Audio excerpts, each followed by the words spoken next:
In this video, we're going to talk about an update to the $300 additional for unemployment, and in some states, the additional $400, and how long it could possibly last. But before we do, if it's your first time at our channel or you haven't subscribed, click on the subscribe button at the bottom. My name is Travis Sickle, certified financial planner, helping you reach your financial goals.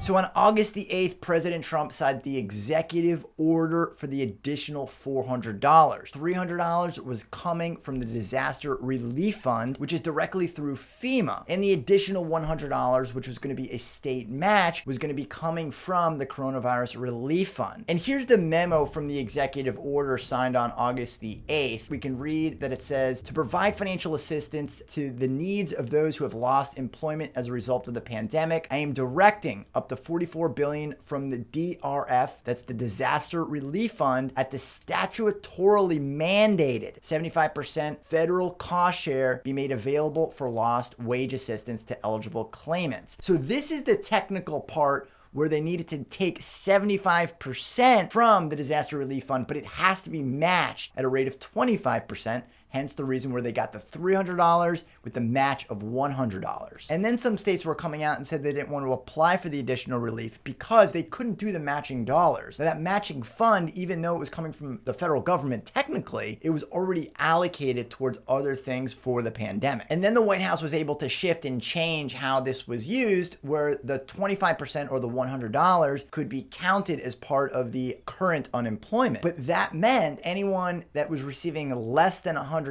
per week would not be eligible for the additional $300. And according to this Forbes article, it says that the $100 hurdle could exclude 6% of regular unemployment, which is coming from a tweet from the economist and professor at the University of Illinois, Eliza Forsyth. And if we look at the tweet, some quick stats about who's earning under $100 per week in unemployment benefits, simulating unemployment eligibility using actual pandemic job losers in the CPS.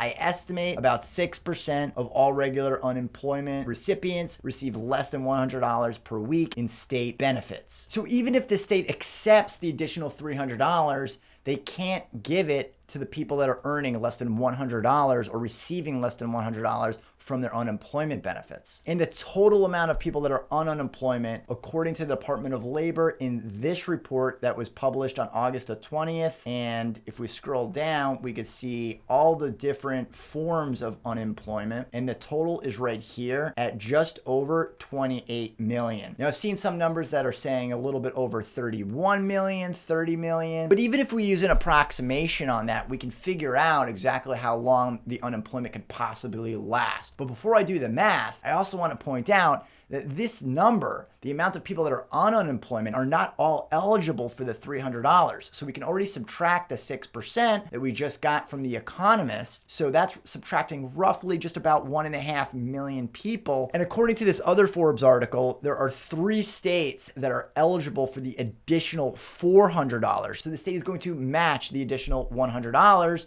in addition to that $300, and that's Montana, West Virginia, and Kentucky. And at this point, the only state that has declined it is South Dakota. So we saw the $44 billion on the memo, but we can also see it on FEMA's website for the funding duration. And it says it right here. FEMA has expended $44 billion from the Disaster Relief Fund. But not all of that is going to go towards unemployment. So if we scroll up from here, we could see that FEMA will provide grants to participating states, territories, and District of Columbia to administer delivery of lost wage assistance, of which they will receive an additional amount of up to 5% of the total grant award to cover their administrative costs subject to the cost share. Now that amount, that 5%, is inclusive of the $44 billion. So we have to subtract the $44 billion or 5% from the $44 billion. So that is $2.2 billion that states will receive to administer this. That seems insane amounts of money just to administer an additional $300 check. So to realistically figure out how long the additional $300 could last, if we go back to the FEMA website and we look right here, it says that states may provide supplemental lost wage payments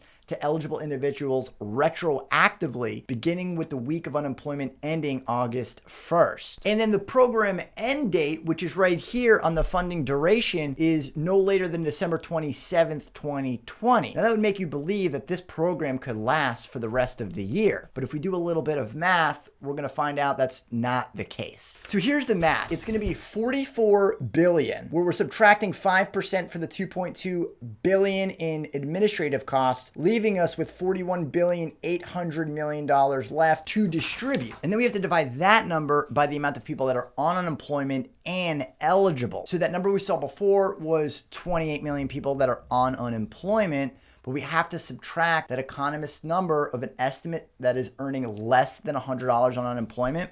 So we're going to subtract 1.68 million people from the 28 million.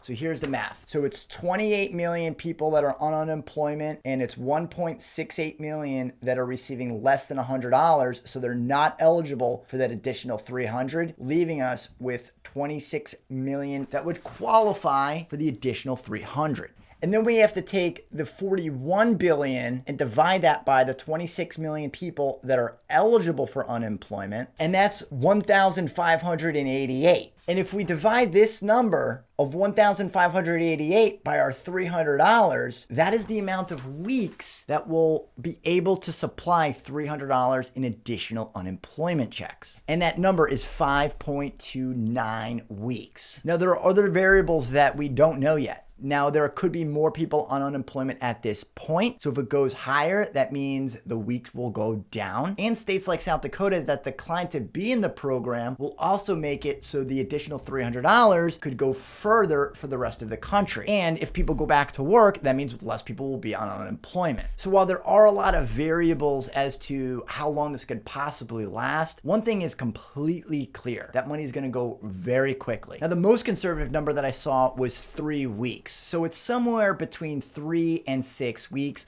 would be the maximum amount of time that someone could possibly qualify for the additional $300. There are only 3 states at this point that have the additional $100, making it an additional $400. But in any case, it's clear that negotiations need to continue in Congress in order for there to actually be a sustainable unemployment to get everyone through the pandemic with additional assistance. And that is your update for unemployment for August the 24th. If you've enjoyed this video, be sure to subscribe and leave your comments down at the bottom.